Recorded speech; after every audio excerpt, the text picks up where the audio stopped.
अस्सलाम वालेकुम नाजरीन, मैं आपका होस्ट मोहम्मद अली काफिर।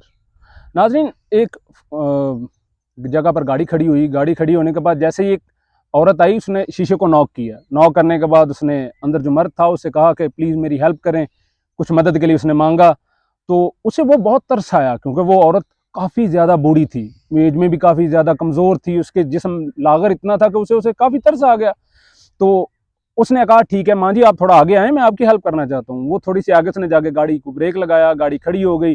जैसे गाड़ी खड़ी हुई तो वहाँ से उसने बाहर निकल कर उस माँ जी से पूछा, माँ जी आपके कुछ बेटे वगैरह नहीं है, कुछ बेटे बेटियाँ जो काम करते हो या किसी तरीके से आपकी हेल्प करते हो? तो माँ जी ने कहा था, बेटा मेरा एक बेटा है, वो आउट कंट्री होता है, वहाँ से वो कुछ कमाई वगैरह करता है। तो उन्होंने कहा तो उसे कुछ ना कुछ आपको ज़रूर भेजना चाहिए था, तो क्यों आपको कुछ नहीं भेजता? माँ जी ने कहा, बेटा मुझे तो नहीं ज़्यादा कुछ उसके बारे में पता, लेकिन ये है वो कभी कभार कुछ ना कुछ मुझे भेज देता है, लेकिन मुझे नहीं पता, लेकिन मैं वो लेती हूँ और घर के अंदर लगा देती हूँ। उस बंदे ने कहा कि माँ जी शायद वो आपके खत मेरे किसी काम के हों, या उसके ऊपर मैं पढ़ के आपको बता सकूँ कि उसके ऊपर क्या लिखा हुआ है। माँ जी ने कहा कि ठीक है बेटा, मेरे साथ घर आओ। माँ जी उसको साथ बैठ गई, वो उसके घर गए। जाके जब उसने घर जाने के बाद देखा तो सामने दीवार के ऊपर उसने कुछ चीज़ें चस्पा की हुई थी, लगाई हुई थी। जैसे वो उनके नज़दीक गया तो उसने देखा वो डॉलर थे। तो माँ जी को तो नहीं पता था कि वो डॉलर है। माँ जी उन्हें सिर्फ जस्ट एक कागज या एक लेटर समझ के लगा देती थी और बार भीख मांग रही थी, उन्हें नहीं इस चीज का पता था कि ये डॉलर है। नाजरीन, यही हाल आज हमारी कौम का है।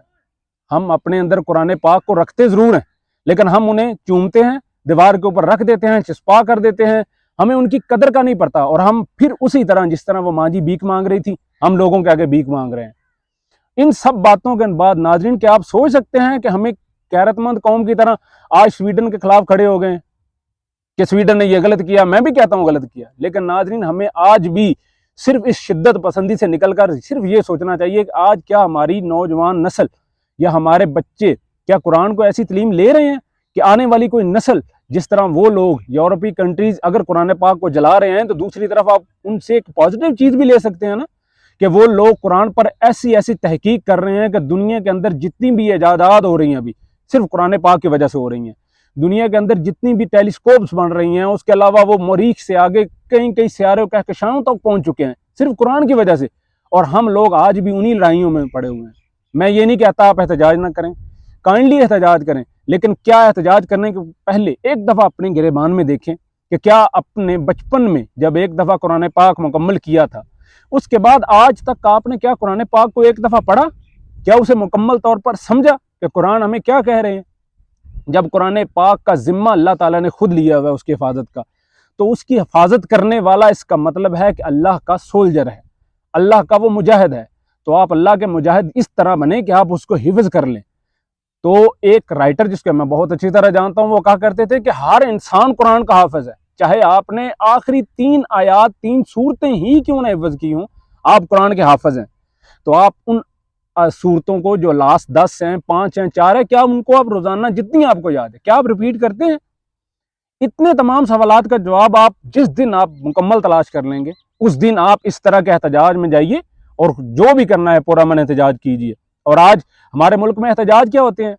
स्वीडन के खिलाफ एहतजाज हो रहा है और पाकिस्तान के गरीब का एक रक्षा जला दिया जाता है, किसी की बाइक जला दी जाती है, गाड़ियां जला दी जाती हैं। नाजरीन, क्या ये एहतजाज है?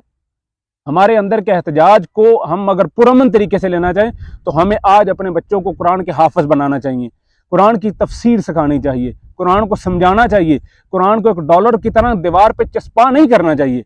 कुरान को सीनों से लगाएं, उन्हें सीने के अंदर सेव रखें, ताकि आपके सीने को कोई जला नहीं सकता। तो मैं आखिर पे सिर्फ यही कहूँगा, प्लीज़ इस शिद्दत पसंदी से बाहर निकलें। कुरान की हिफाजत करने का जिम्मा अगर आपने उठा लिया है, तो उसका हिफाजत का जिम्मा एहतजाजों से नहीं, कत्ल गारत से नहीं, कुरान की हिफाजत का जिम्मा उसे समझने से, उसने पढ़ने से है। आप एक दफ़ा, जितने भी लोग मुझे देख रहे हैं या सुन रहे हैं, अगर आप हकीकत पसंदी के साथ खड़े होकर मेरे सिर्फ एक सवाल का जवाब दें, आप अपने घर के अंदर मुझे ये नहीं बता सकते कि आपके घर के अंदर कुरान कहाँ कहाँ है और कितने हैं।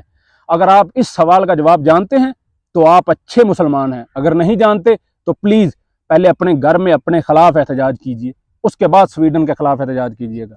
बहुत शुक्रिया।